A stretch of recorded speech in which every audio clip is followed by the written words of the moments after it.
ഇടതുകരം നെഞ്ചോട് ചേർത്ത് വെച്ച് വലതുകരം അച്ഛൻ്റെ നേരെ നീട്ടി 21 പ്രാവശ്യം യേശുനാമം വിളിച്ച് അച്ഛന് വേണ്ടി പ്രാർത്ഥിക്കണമേ.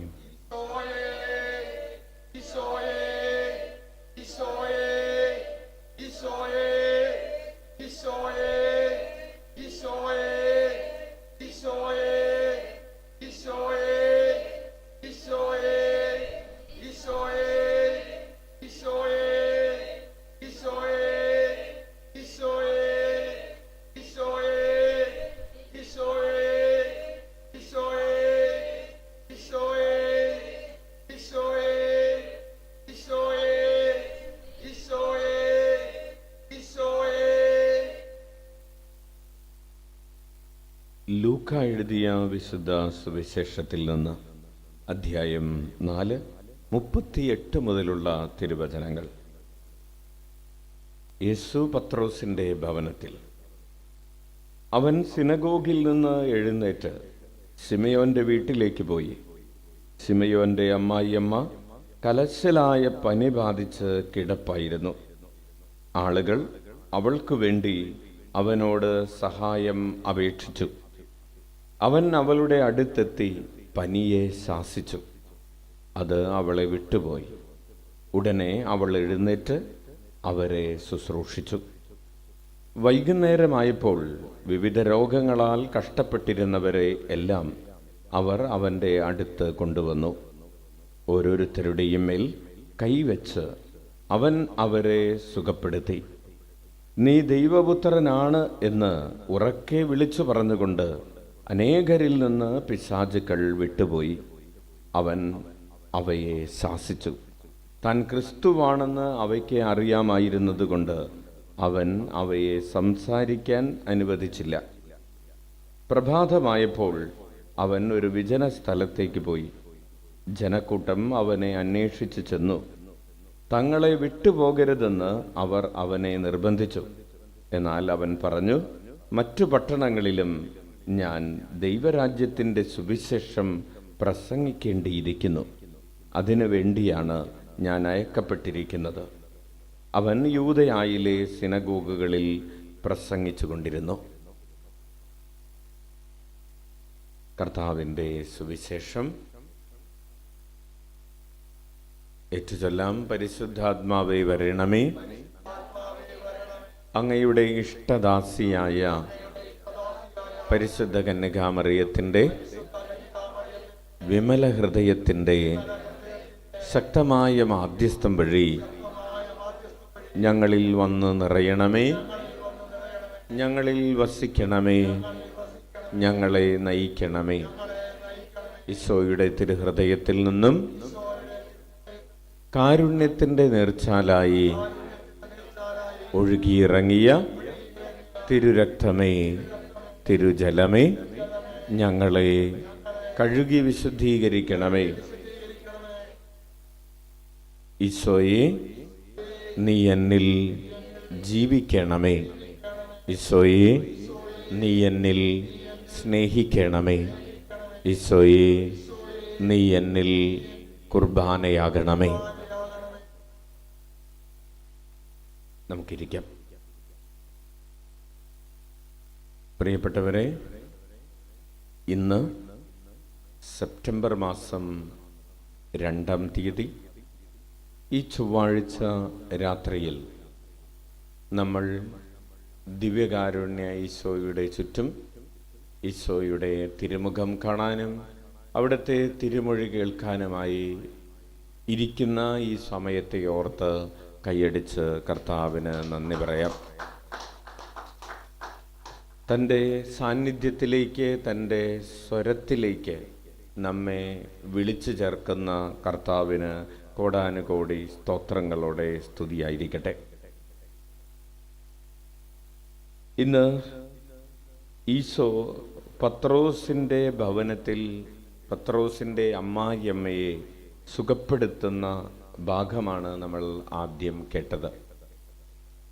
സൗഖ്യം പ്രാപിച്ച ഈ സഹോദരി, ഈ അമ്മായിയമ്മ എന്താണ് ചെയ്തത് എന്നത് വിചിന്തന വിഷയമാക്കേണ്ടതാണ്.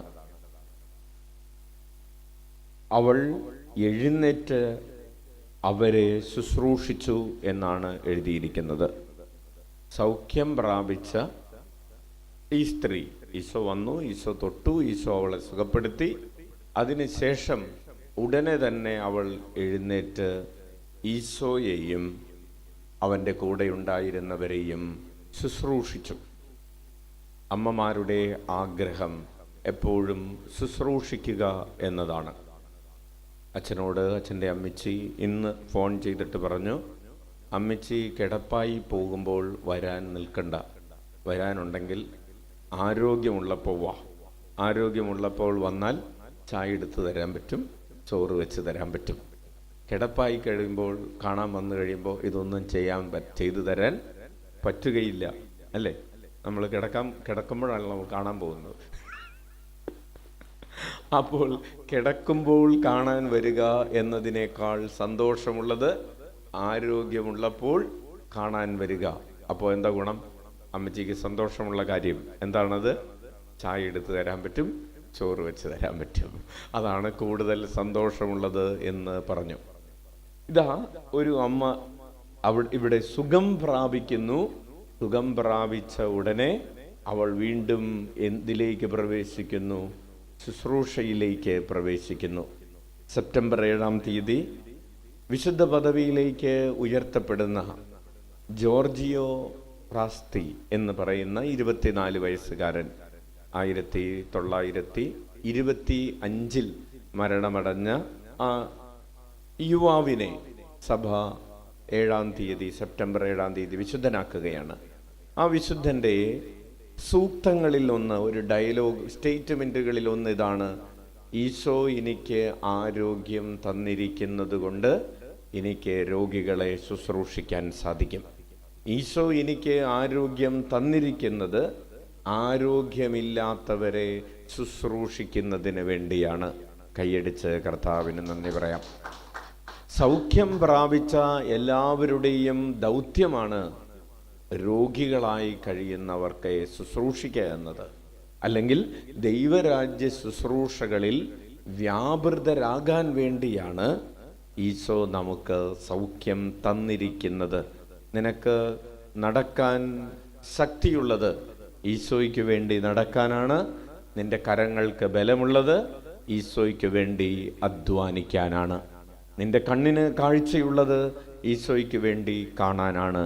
നിന്റെ കാതിന് കേൾവിയുള്ളത് ഈശോയ്ക്ക് വേണ്ടി കേൾക്കാനാണ്. നിനക്ക് ശബ്ദമുള്ളത്, അധരമുള്ളത് ഈശോയ്ക്ക് വേണ്ടി സംസാരിക്കാനാണ്. നിനക്ക് ഹൃദയമുള്ളത് ഈശോയ്ക്ക് വേണ്ടി സ്നേഹിക്കാനാണ്. അതാണ് നമ്മൾ പ്രാർത്ഥിക്കുന്നത്. ഈശോയെ നീ എന്നിൽ ജീവിക്കണമേ എന്ന് പ്രാർത്ഥിക്കുന്നതിൻ്റെ അർത്ഥം അതാണ്. പ്രിയപ്പെട്ടവരെ, സുവിശേഷത്തിൻ്റെ 2-ാം ഭാഗത്ത് നമ്മൾ ഈശോയുടെ ഒരു നിലപാടിനെ കുറിച്ച് ധ്യാനിക്കുകയാണ്. ഈശോ രോഗികളെയും ഒക്കെ സുഖപ്പെടുത്തി, പിശാചുക്കളെ പുറത്താക്കി. പക്ഷേ ഈശോയുടെ ചിന്ത മുഴുവൻ ഈശോ വിജനപ്രദേശത്തേക്ക് പോവുകയാണ്. ഈശോ പ്രാർത്ഥിക്കാൻ പോയി എന്നാണ് അതിൻ്റെ അർത്ഥം. ഈശോ പിതാവുമായിട്ടുള്ള ബന്ധത്തിന് എപ്പോഴും മുൻതൂക്കം കൊടുത്ത് തൻ്റെ ശുശ്രൂഷകൾ ചെയ്തു. അപ്പോൾ പത്രോസ് പറയുകയാണ്, എല്ലാവരും നിന്നെ അന്വേഷിക്കുന്നു. ഈശോ പറയുകയാണ്, എവിടെയെങ്കിലും കെട്ടിക്കിടക്കേണ്ട ഒരു വെള്ളമല്ല ഞാൻ എന്നെ പിതാവ് എല്ലായിടത്തേക്കും അയച്ചിരിക്കുന്നു. എല്ലാ പട്ടണങ്ങളിലും ഞാൻ ദൈവരാജ്യത്തിൻ്റെ സുവിശേഷം പ്രസംഗിക്കണം. ഈശോ സുവിശേഷം പ്രസംഗിച്ച് ചുറ്റി നടന്നു. അത് ഈശോയുടെ ഒരു നിലപാടായിരുന്നു, ഈശോയുടെ ഒരു രീതിയായിരുന്നു. ഹല്ലേലൂയ! എല്ലാവർക്കും സംലഭ്യനാവുക എന്നത്. നമുക്ക് എഴുന്നേറ്റ് നിൽക്കാം. കണ്ണുകളടച്ച് കരങ്ങൾ കൂപ്പി ഇന്ന് എനിക്ക് ലഭിച്ചിരിക്കുന്ന സൗഖ്യം ഉപയോഗിച്ച്, ആരോഗ്യം ഉപയോഗിച്ച് ഞാൻ എത്രമാത്രം ദൈവരാജ്യത്തിൻ്റെ ശുശ്രൂഷകളിൽ വ്യാപരിക്കുന്നുണ്ട് എന്ന് നമുക്ക് ധ്യാനിക്കാം. ഞാൻ ഇന്ന് എത്ര പേരെ ഈശോയിലേക്ക് കൂട്ടിക്കൊണ്ടുവന്നു? ഞാൻ ഇന്ന് എത്ര പേരുടെ മാനസാന്തരത്തിന് വേണ്ടി പ്രാർത്ഥിച്ചു? ഇന്ന് ദൈവരാജ്യ വളർച്ചയ്ക്ക് വേണ്ടി ഞാൻ എത്ര മാത്രം സമയം അധ്വാനിച്ചു, ചെലവഴിച്ചു? മനസ്സിൽ ധ്യാനിക്കുക. നമ്മളങ്ങനെ മനസ്സിൽ ധ്യാനിക്കുമ്പോൾ നമുക്കൊരു കാര്യം ബോധ്യപ്പെടും. ഈശോ ആഗ്രഹിക്കുന്ന രീതിയിൽ ഈശോ ആഗ്രഹിക്കുന്നത്രയും നമ്മൾ അവിടുത്തെ ശുശ്രൂഷിച്ചിട്ടില്ല, അവിടുത്തെ രാജ്യത്തിന് വേണ്ടി അധ്വാനിച്ചിട്ടില്ല. നമുക്ക് അനുതപിക്കാം.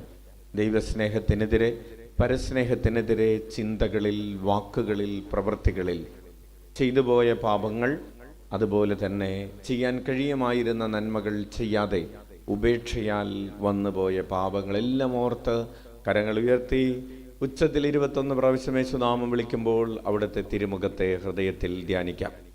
ഈശോയേ, ഈശോയേ, ഈശോയേ, ഈശോയേ, ഈശോയേ, ഈശോയേ, ഈശോയേ, ഈശോയേ, ഈശോയേ, ഈശോയേ, ഈശോയേ, ഈശോയേ, ഈശോയേ, ഈശോയേ, ഈശോയേ, ഈശോയേ, ഈശോയേ, ഈശോയേ.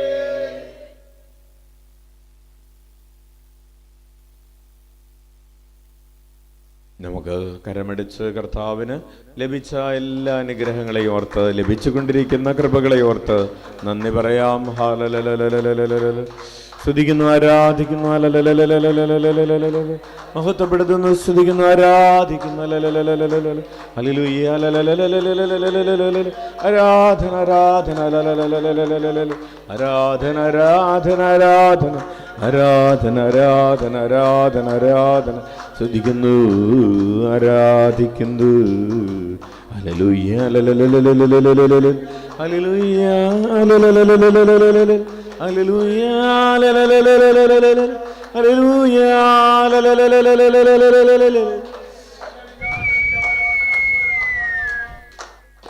Hallelujah, hallelujah. നമുക്ക് മുട്ടുകുത്തി നമുക്ക് വേണ്ടിയും ഈ പ്രപഞ്ചം മുഴുവന് വേണ്ടിയും ഈ ഭൂമിയുടെ തെക്കും വടക്കും കിഴക്കും പടിഞ്ഞാറുമുള്ള എല്ലാ മനുഷ്യർക്ക് വേണ്ടിയും ദിവ്യകാരുണ്യ ആശീർവാദം സ്വീകരിക്കാം. ഉച്ചത്തിൽ യേശുനാമം വിളിക്കാം.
സാധിക്കുന്നവർ ശിരസ് തറയിൽ മുട്ടിച്ച് പരമപരിശുദ്ധ ദിവ്യകാരുണ്യത്തിന്